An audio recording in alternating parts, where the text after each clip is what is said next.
The unique aspect of what we are building now is building the best AI hacker in the world that is also the best AI defender. Because if you find an issue and you understand the chain of thought and where exactly the vulnerability can be exploited, then you can really tailor the mitigation and remediation based on the context that you can collect on the organization that you are protecting. We are looking for having an unfair advantage against the bad guys, the hackers.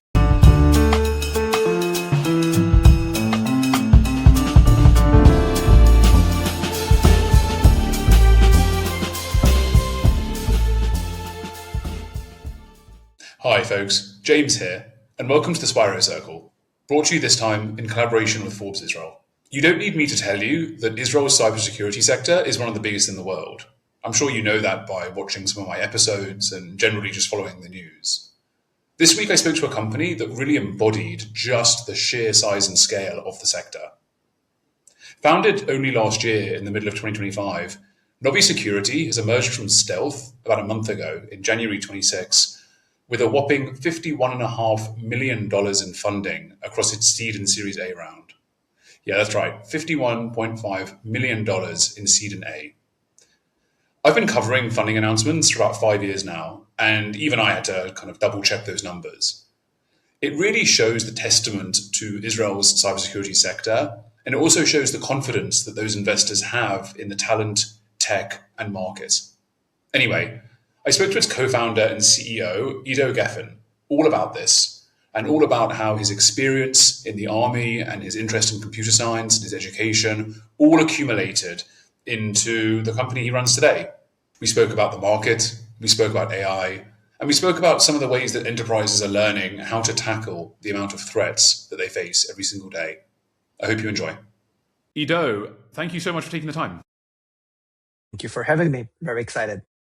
I want to better understand you folks and your journey because you started the company a couple of months ago and you just came out of stealth a couple of weeks ago, earlier this year, and you did so with about $51 million in funding, just over $51 million, an extraordinary number that speaks to the market confidence and investor confidence in the problem you folks are trying to solve. So talk me through how you identified a problem or an area, a gap in the market, and what you folks are doing to tackle some of these issues.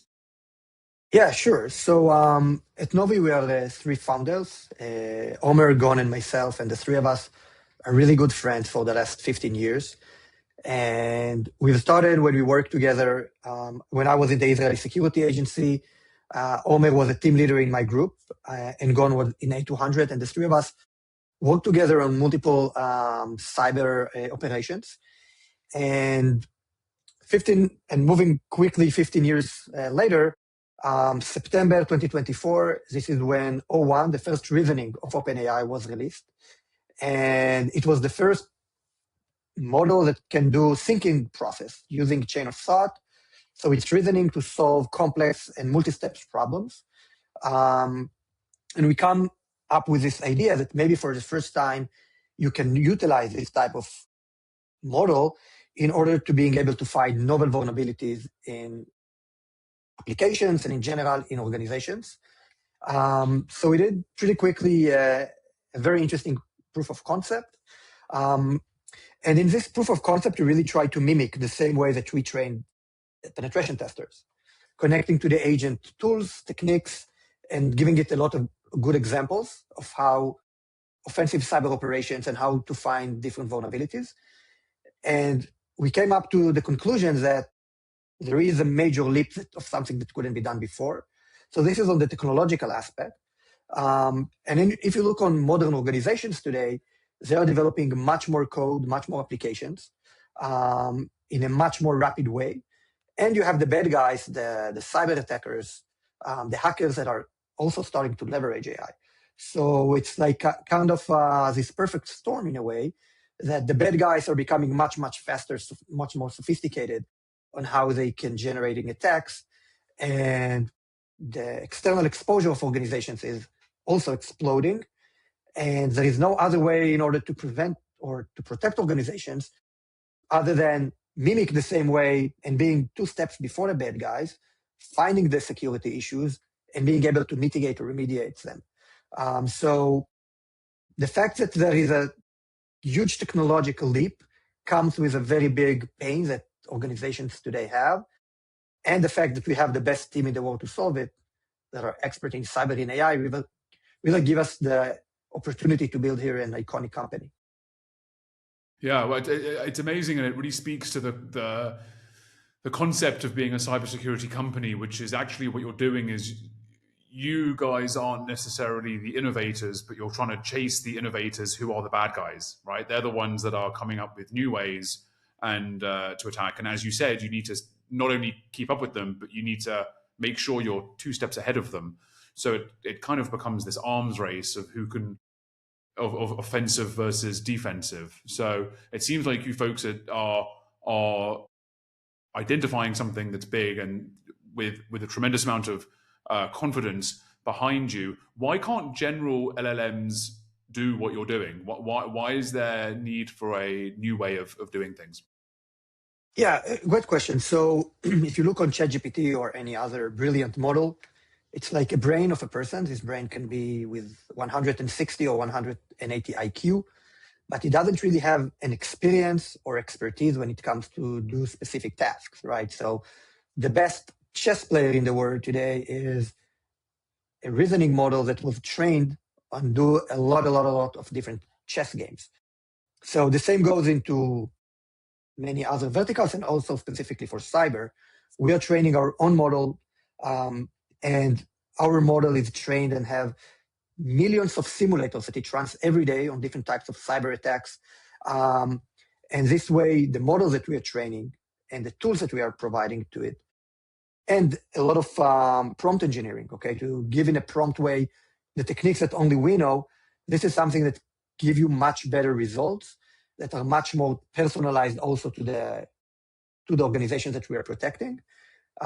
Because as you said before, you want to be 2 steps before the bad guys, so you will be able to find issues, but also fix it before the bad guys will be able to act. So, this is a critical aspect upon it. Wow, it's super interesting to see how all of these things need to change just to keep up with what's becoming the new norm each time. I want to stay on your impressive funding splash. It's very, very uncommon to enter, or to establish and kind of arrive in the market with such backing behind you. There are many ways that people can show confidence in a company, right? It's the talent that you mentioned, it's the technology that is being developed, but it's also the market that you folks seem to disrupt. So that's a kind of trifesto of things, right? You've got the talent, the tech, and the market. Which one at your stage now, which one has been the most difficult to demonstrate early? Yeah, so, I mean, if you look 1.5 years back, before we raised the seed, there's a lot of questions about, does the technology really in this location that you can really take something that real experts are doing, something like penetration testing and finding novel vulnerabilities, something that you need to have creativity and intuition in order to do this type of challenges.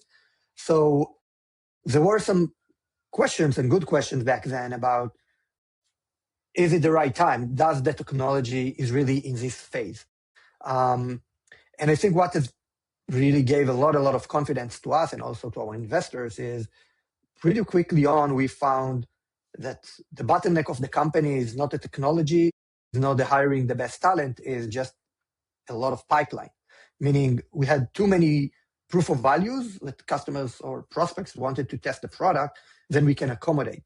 So this is a good problem to have, but this is pretty much since we started the company, the bottleneck is all the time, at least for us, is in the amount of people that I want to try to this type of technology, want to adopt this type of technology. And yeah, this is what gave a very strong confidence to our investors that invested in dozens, if not hundreds of companies before us. And they also seeing the same thing on the numbers and the way that we are building the pipeline and how quickly we are able to generate revenues. So this is the key motivation in the end, that the market is happening now, and the wave is now on our side. So. And are there risks that the market may cool at any point, or talks of an AI bubble, or what are there any concerns that you have? So, to be honest, I mean, when we started the company, I also had, we did a deep proof of concept to us to make sure that we are going to build something that we are capable of building. But as we are evolving, I don't think that AI, now I have a full confidence AI is not a bubble. It is a real change that many things that you couldn't do before with machines you can do today. It really makes you being 20 times better. I'm seeing the speed that we are developing the product. This is the first time that I'm part of a very young cybersecurity startup. And in a week, we really literally can achieve things that in the past took us months to build. And the value that we are providing to customers and the speed that customers are adopting this type of new technology is pretty astonishing to me. And at least in my perspective, now is the game of run as fast as you can, and I don't see it. It's just accelerating. So I really don't think that people that say that AI is a bubble, maybe there are too much money that went to infrastructure or some anomalies on how the money was distributed, but on the sense that AI really changing organizations, changing the way that they are operating, the speed. I can see it vividly every day happening in my company and the organizations that we are working with. So I truly believe that the next big companies, the next $1 billion of companies will be an AI first company. There is no question about it.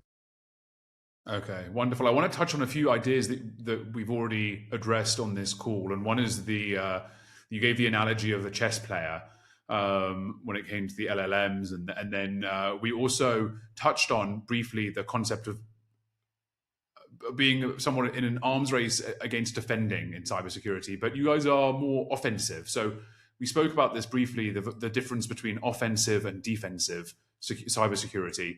For those who may not be so familiar with the concepts, what is the difference between offensive cybersecurity and defensive cybersecurity? And then in what ways, to bring it all into chess, because I love bringing things together here on the Spyro Circle, making a circle out of all of our ideas and concepts. Is offensive cyber, what you guys are doing, is it closer to chess in terms of like strategy and consideration, or is it a bit more improvisational and chaotic? So talk me through a bit about the differences that you guys are tackling. Yeah, definitely. So first of all, the unique aspect of what we are building now is building the best AI hacker in the world that is also the best AI defender. Because if you find an issue and you understand the chain of thought and where exactly the vulnerability can be exploited, then you can really tailor the mitigation and remediation based on the context that you can collect on the organization that you are protecting. So, this is in a way, you mentioned chess. So we are looking for having an unfair advantage against the bad guys, the hackers, right? So I think that the combination of, on the one hand, we are on chess, we are playing on both sides, right? We are attacking or looking for weaknesses in the organization that we are working with, but also we want to put them a few steps ahead and utilizing the defense mechanism that they have in order to block any other actors that will not be able to do what we were capable of doing. So I think that here the analogy of chess is interesting, but it's like being on both sides in the same time. And this is what really brings us the unique capability of not only finding issues, because if you are just finding issues but don't really have the ability to fix it, it's just another headache. So I think it's a multidimensional chess on that front that's happening in parallel. And so I hope it makes sense what I said. And specifically when it comes to finding novel vulnerabilities, I think that there is a mix here of art and the science in a way. So you need to be very methodological in the way that you are mapping the attack surface and understand where there is maybe a bug or a way to someone that didn't checked well enough the input, or there is a way to upload a file that lets you generate run code on the environment. Um, so on that front, you need to be very methodological, but there is also what I'm calling an art, right? You need to be creative. You need to think about something that no one did before, or the one that protecting against didn't think about this very strange flow. And one of the unique things that we're doing in Novi today is that we have a very strong research team. And most of our intellectual property is the way that they are articulating themselves, their knowledge, their experience into prompts, and what are the different tools that they're using, and when they're using each tool, what are they doing with the output of the tools that they're utilizing, what are the examples that they are learning from. So this combination of you can run today with AI as a machine, but also through prompts and the ability to utilizing unique algorithms of AI that knows how to do reasoning and chain of thought, gives you a very unique capability that you couldn't be do before. Wow, it's so interesting as well. So like, it's also all of these companies that, as you were saying, attack surfaces are changing, and companies are adopting all of these technologies and access to things that it becomes a complete need to have to tackle some of those issues, because a lot of those companies, they don't always know what they need to do to protect themselves from the changes that they're making. Can you talk to me a bit about who your customers are so far? I mean, I know you guys are still in early days. I mean, you're still relatively young, of course, but you've made a splash. So who are some of the customers that you've been working with, or what are some of the industries or institutions that you guys are helping, right? Is it private companies or public institutions? Talk me through a bit about where you're looking to help. Yeah, so it's interesting because in general, today, every modern organization is already doing penetration testing today. It's driven by compliance in a way. But what we're seeing in the market, or at least the organization that we can provide a unique value, those are already organizations that not doing penetration testing only for compliance. You have a lot of organizations today that are doing bug bounties programs, that are having their own internal penetration testers, or doing more penetration testing or red teaming exercises during the year. And what we are hearing from those type of organizations that they just don't have the enough talent in order to do it in continuous way. So for us, every organization that wants to see penetration testing as a very important way as part of their defense strategy and part of their defense program. And then we have customers from the healthcare, banking, etc. So it's and classic software companies. So it's really a very wide type of companies all across the world. And what we're seeing that it's just accelerating because you have almost every organization today, from insurance companies to car manufacturers, that are becoming more and more technological companies. They are developing much more applications, utilizing vibe coding or AI assistant tools for developers. Yeah,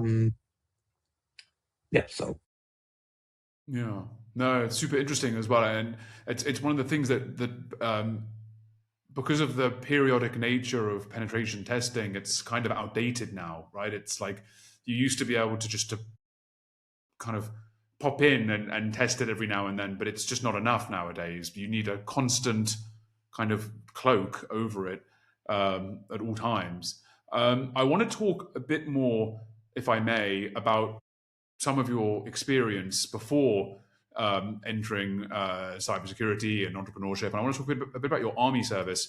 A lot of founders that I speak to obviously serve in the IDF, and it's something that everyone in Israel does, and they all come from different units. And yours, from what at least who I've spoken to in this context, it's quite unique because you spent some time in Gaza and you spent some time in the tunnels in Gaza. So, what can you tell me about a bit about some of that experience and how it shaped your thinking and process going forward that led you here?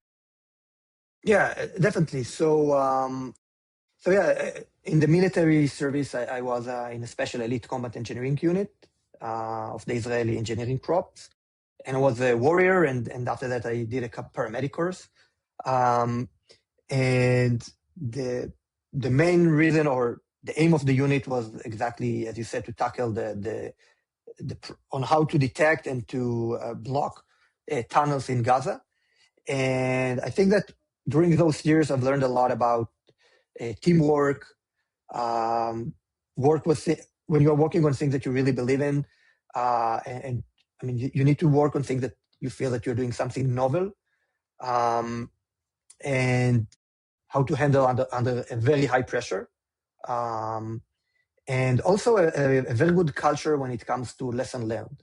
So yeah, we did mistakes, and we've paid on it when we didn't do things correctly, including people that lost their lives.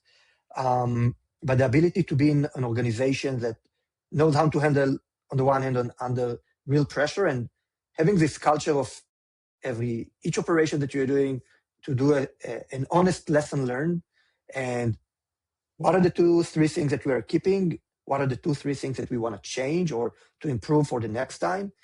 And in the end, it's the ability to, I'm calling it grit, right? Like to be with passion and perseverance for long-term meaningful goals.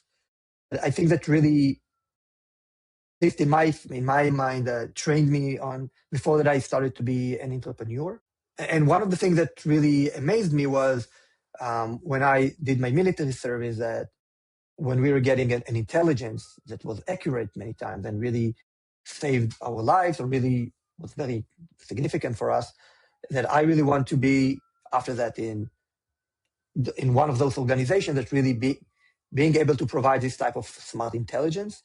And this is, yeah, after my military service, this is where I started my, call it the cyber career. Right. So, yeah, I mean, you touched on such a great point just then, which was about kind of adapting as you go and assessing things that went right or wrong and adjusting it. So, when you're in that kind of context of exploring the unknown, whether it's a market or whether it's literally tunnels in a dangerous environment, what's more important, adaptability or preparedness?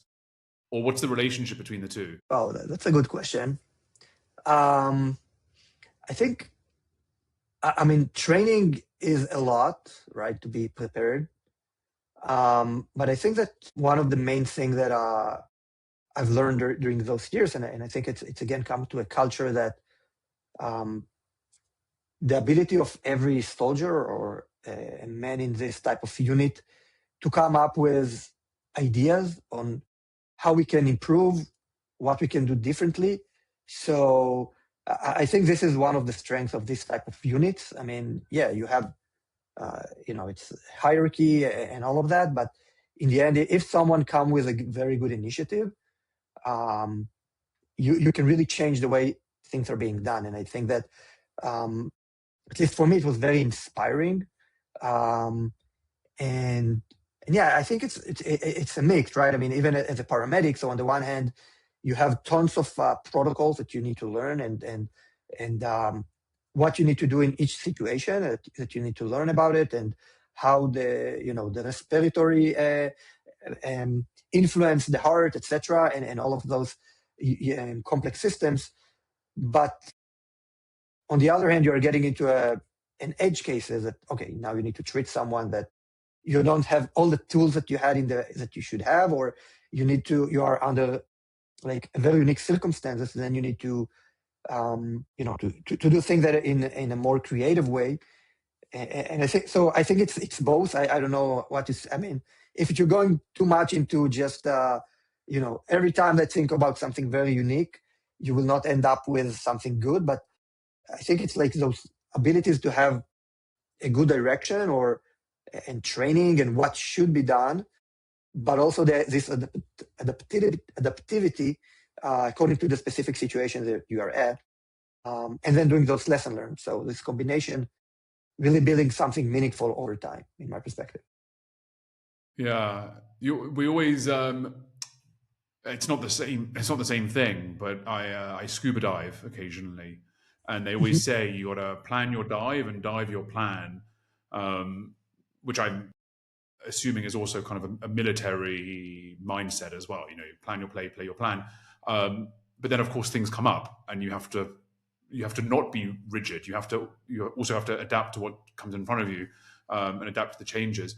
Did that balance that you have there between the preparedness and the adaptability, did that come through in any other way when you were going between offensive and defensive cybersecurity? Is there like what is does that translate at all, or am I just taking this into a really abstract No, area? no. I think that it's a good example because in the end, we want to help organizations to protect themselves, and they, especially when you're working with Fortune 500 organizations, also large organizations, they have their protocols. You have different teams, you have different protocols, um, and how to handle specific tickets, and what's the escalation, and what is the SLA.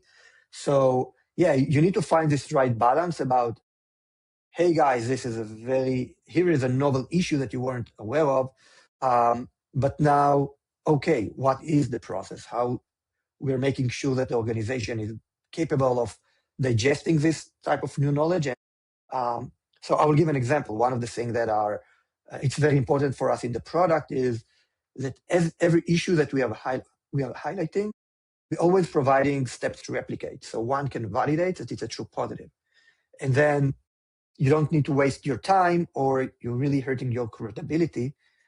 If someone now is starting to work on something and 3 days later understands that it's a false positive.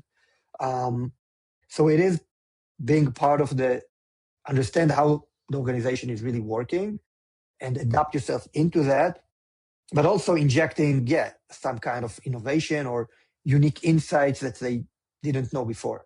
So this balance is part of the art of making it taking this out into a science in a way. What are some of the things that those enterprises, or maybe your customers in this instance, what are some of the things they misunderstand most about what's needed in the cybersecurity space today? So to be honest, I mean, at least in my mind, I mean, you need to listen a lot to what customers are saying. And for most part, I think that most organizations today and security practitioners understand the challenge, looking for new ways. Like they do understand that what's happening today with AI and the speed that the organizations are changing today, um, they have to adapt much faster. I do think that like being on the defensive side, this is the hardest thing to do because you're like you have only what to lose, right? I mean, you can be perfect in 99.9% of the time very well, but then you have this one hole and you lost the game. And the bad guys doesn't have this constraints, right? I mean, for them, they can try all the time and they just need one shot that will work. So I think that most organizations today do understand it. And I think this is one of the reasons that we're seeing such a high adoption and quick adoption of such a more advanced tools today that are utilizing AI and are capable of detecting business logic vulnerabilities, because organizations do understand that it's a big problem that they don't have any other way to tackle. And if I could just tap into a bit more about because I've asked about who your customers are, I want to ask about who your enemies are, right? I want to ask about who the hackers are. I want to ask who. I mean, it's probably going to be all of the above. But tell me a bit about whether they are cyber criminal gangs or nation states or companies like individuals in basements. You know, who are the people that are conducting these attacks that are becoming so powerful? Yeah, so I think that the interesting aspect here is the fact that the economics of offensive cyber is now changing in my perspective. because until now, like you said, there are different types of attackers, right? I mean, from script kiddies from the basement to more organized organizations to nation states. But the way that it worked until very lately, that all of the above eventually can do two basic things, or trying to run what we're calling scanners that are looking for unknown types of vulnerabilities or default credentials and all of that, or to put a manpower, people that are now targeting a specific organization and really trying to find novel issues, novel vulnerabilities, and investing time on this specific organization, understand how it works. But now what's changing in the economics of cyber attackers is the fact that utilizing AI agents, you can now duplicate the amount of persistent threats that you can do in multiple organizations or tons of organizations in parallel, and guiding those agents, to be very persistent on learn the organization, trying to do phishing attacks, look for the external exposure. So I think that what really changed here, that all of the different types of groups of hackers today, each one of them now becomes 10 times better, and even if not more than that. And this is the alarming aspect of it, that this type of technology can be utilized in this such a way. Because if something works once, you can really duplicate it, and it's learning all the time. Like if something A worked here, now you can try A in all of the other parts, but also it can try to change itself a little bit and do something pretty similar, but not the same, which is something that you couldn't be done until very lately with technology. And whose responsibility is it to educate, I guess, companies, industries, consumers, anyone in education? Whose responsibility is it to spread the word that these things can happen? Because it feels to me on my end that as soon as we finally got our parents to not click on links that they received in emails or texts, like that took a long time. As soon as we got them to not click on links, now there's like phone calls where people are using deepfake technology to mimic spouses or parents or children, and that's a form of cyber attack or phishing attempts. Whose responsibility is it to educate I don't know if it's the enterprise or the public on some of the threats that seem to be evolving at what appears to be exponentially? So is that like a government responsibility to educate its people, or should businesses be I don't know, like talk to me a bit about what that looks like from what you're seeing. How do we do that?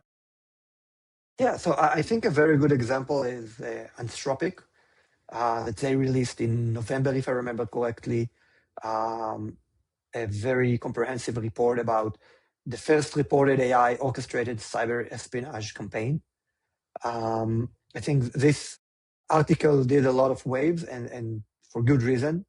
They really showed how, in this case, there were a Chinese attacking group on how they orchestrated their campaign, when they utilize AI, how they integrated into those different tools. And I think that it's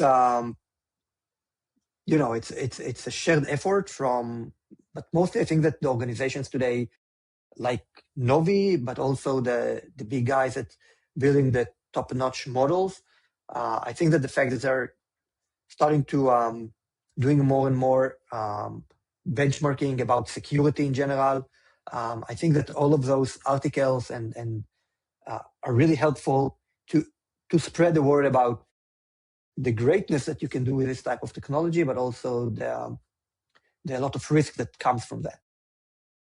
Yeah, definitely. I mean, and it's also it's kind of like that's a whole other full-time job, because it's always going to be changing. So it's as soon as we get used to the concept of an attack, a new attack's going to take place because a new technology is going to be made available that can be exploited, and the cycle goes, and the arms race continues. Right? That's kind of what Yeah, happens.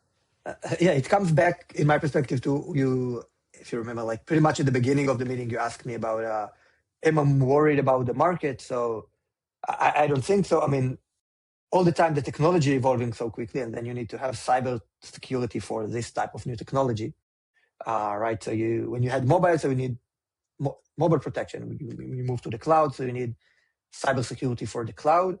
And this need is just accelerating now because we are moving to a new type of wave of technology that it's not only people and infrastructure, but it's really starting to be, it started to be, right, people and agents, and now agents that are starting to communicate with one another. So yeah, there is a mix of that is just becoming more challenging in a way, but also the great things that it can do for the world, right? This type of technology, from advancement in healthcare and in what's not. So yeah, we just need to make sure that we're keeping the balance, that the good guys are being able to develop an amazing things for the humankind, and the bad guys are not part of the game, or they cannot really disrupt us to move forward with the technology. Yeah. That's a whole other conversation about who the good guys are and who the bad guys are. But in this instance, it's very clear cut that the Yeah. cybersecurity companies are definitely the good guys that are protecting from the bad guys trying to exploit that. But yeah, with AI, there's a whole conversation to be had about good and bad. Ido, we're coming to the end of the conversations I have laid out here, and we're approaching the end of the time, sadly. But it's been such a pleasure to understand a bit more about the company and what you folks are doing, and the challenge you guys are addressing with such an impressive splash to kickstart your journey. So I want to thank you for your time today and for your insights. I do want to end how I often do, which is with a quick fire round, where I ask you some questions and you just give me an answer immediately. I want as little thinking as possible. So, offensive or defensive? Offensive. Human intuition or AI scale? AI scale. Speed or precision? Speed. Chess or poker? Chess. And finally, build quietly or dominate loudly? Dominate loudly, for sure. Well, yeah, you guys are definitely doing that with quite a big splash onto the scene. One last question. I always forget. One last question. What's the best way for people to connect with you or follow what you folks are doing and stay in touch? Yeah, sure. So LinkedIn is where we are very active. I'll be more than happy to accept any friend request, direct message me, and you can definitely also having a meeting. Yeah, this is the best way. We all the time publishing on LinkedIn the investment, the new stuff that we are building in the company, new hiring roles that we are opening. So I think it's a very good channel to communicate with us. Wonderful. I'll be sure to put the links down at the bottom and in the description so everyone can follow you and keep up to date. Ido, thank you so much for your time today. It's been super interesting. Thank you, James. Really appreciate it.